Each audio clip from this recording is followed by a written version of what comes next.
جیسے کہ سنا جاتا ہے اور کہا جاتا ہے دنیا کی سب سے بڑی جمہوریت مطلب پڑوس میں ہمارے بھارت کی، اور وہاں پہ انتخابی عمل کے حوالے سے بات کریں گے، اور اسی لیے آج ہم نے خصوصی طور پہ دعوت دی ہے ہمارے مہمان ہیں ڈاکٹر شہاب الدین یعقوب قریشی، جو کہ بھارت میں 2006 سے 2012 تک بھارت کے الیکشن کمیشن کا حصہ رہے 4 سال تک ایز الیکشن کمشنر، اور پھر 2010 سے 12 تک as chief election commissioner. Doctor Shahabuddin Yaqub Qureshi صاحب، بہت شکریہ آپ کا اپنا گریبان کو وقت دینے کا۔ آپ نے ایک کتاب بھی لکھی ہے این انڈاکومنٹڈ ونڈر، اور اس کتاب میں ڈاکٹر شہاب الدین نے بھارت کے ماضی میں ہونے والے انتخابات اور اپنے ٹینیور تک کے جو ریسرچ ہے، جو تحقیق ہے، اس کے حوالے سے، اور اس کو ایک ونڈر کہا ہے۔ تو ہم ڈاکٹر شہاب الدین سے کوشش کریں گے، بات کریں گے، اور پھر پاکستان کے اندر جو اس وقت حالات ہیں، جس طریقے سے جمہوری عمل اور الیکشنز کے حوالے سے بحث چھڑی ہوئی ہے، اس سے متعلق بھی ان کی رائے ہم لیں گے۔ ڈاکٹر صاحب، تھینک یو ونس اگین۔ آپ نے جو کتاب لکھی ہے انڈاکیومنٹڈ ونڈر، یہ انڈاکیومنٹڈ اینڈ ونڈر، پہلے تو اس کو آپ ایکسپلین کریں کیا؟ جی، یہ بڑا دلچسپ اس کا بیک گراؤنڈ ہے۔ ہمارے جو الیکشن ہے وہ دنیا کا سب سے بڑا الیکشن ہے جیسے آپ نے کہا، لیکن کتنا بڑا ہے اس کا میگنیٹیوڈ تو ہمارے ہندوستانیوں کو بھی نہیں پتا۔ ہمارے جو 84 کروڑ ووٹر ہیں، یہ یورپ کے پورے 50 دیش ایک طرف کر لیجئے اس سے زیادہ ہیں، یا افریقہ میں 54 دیش ہیں، ملکوں کو ملا لیجئے، اب ساؤتھ اور نارتھ امریکہ کو ملا دیجئے، 90 ملک ایک طرف اور بھارت ایک طرف۔ تو ایک تو اس کا اسکیل، دوسرے اس کے پیچھے جو کمپلیکسٹی جو 90 ملکوں میں جو پیچیدگیاں ہیں، ہر قسم کے مسائل ہیں، پرابلمز ہیں، وہ سب بھارت میں آپ کو ملتی ہیں، اور ہم نے ان سے ڈیل کرنا ہوتا ہے، اور اس کے بعد بھی ایک پیسفل الیکشن اور ہر بار کرنا ہوتا ہے۔ یہ آسان کام نہیں ہے، کہ اس لحاظ سے اپنا ہی عجوبہ ہے۔ یہ ٹائٹل بھی مجھے ایک جرنلسٹ کے ایک رائٹنگ میں نے لیا تھا۔ تو نارملی جو لوگ زیادہ جانتے نہیں کہ ہم کیا کرتے ہیں، کیسے کرتے ہیں، تو کریٹیکل بھی ہو جاتے ہیں کہ صاحب آپ الیکشن اتنے فیزز میں کیوں کرتے ہیں، کاؤنٹنگ میں 4 دن کیوں لگاتے ہیں، آپ بالکل نالائق ہیں۔ تو ہم نے ان کو کہا، ہمارے دوست، کہ بھئی آپ ذرا جا کے تو دیکھو ہم کرتے کیا ہیں، کیسے کرتے ہیں۔ ان کا جو آرٹیکل تھا ان کے لیے آئی اوپننگ تھا، اور اس میں انہوں نے کہا کہ میں تو حیران رہ گیا کہ کتنی پروفیشنلزم سے، کتنی ڈیڈیکیشن سے، کوآرڈینیشن سے ٹیم، ڈی سی اور ایس پی جو نارملی لڑتے رہتے ہیں، یہاں پہ ایک ٹیم بنا کے اور کرتے ہیں۔ اس پہ انہوں نے خود لکھا ہے، لیکن ہماری جمہوریت کو جو پٹری پہ رکھنے والا انسٹیٹیوشن ہے، اس کے بارے میں ہم کتنا کم جانتے ہیں۔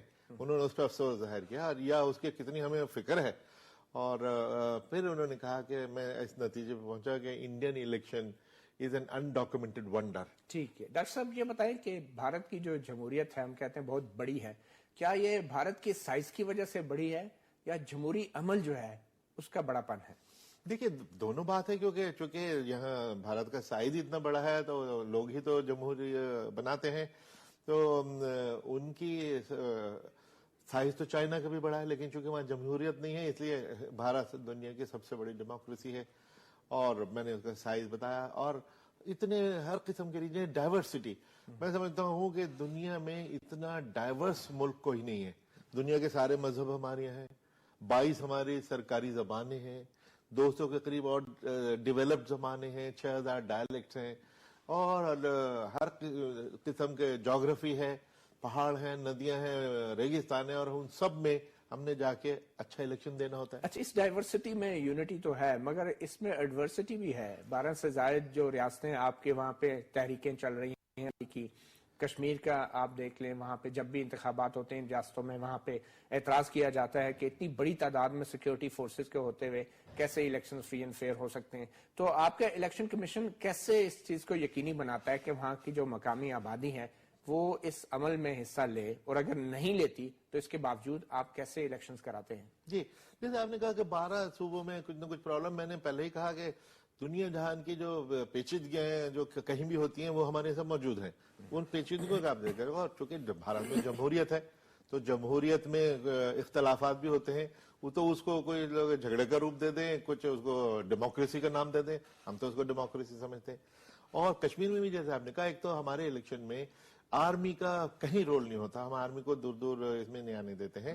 کشمیر میں بھی ہم نے آرمی کو، بھئی آپ کا کام ہے بارڈر کو گارڈ کرنا، اس کے علاوہ الیکشن کرنا ہمارا کام ہے۔ ٹرن آؤٹ کم ہے، زیادہ ہے، کیا ہے، وہ سب ہم دیکھیں گے۔ کشمیر کے جو پچھلے 2-3 الیکشن اتنے پیسفل کہ ہندوستان میں اتنے پیسفل، جو موسٹ پیسفل ہے اس سے کمپیئر کرتے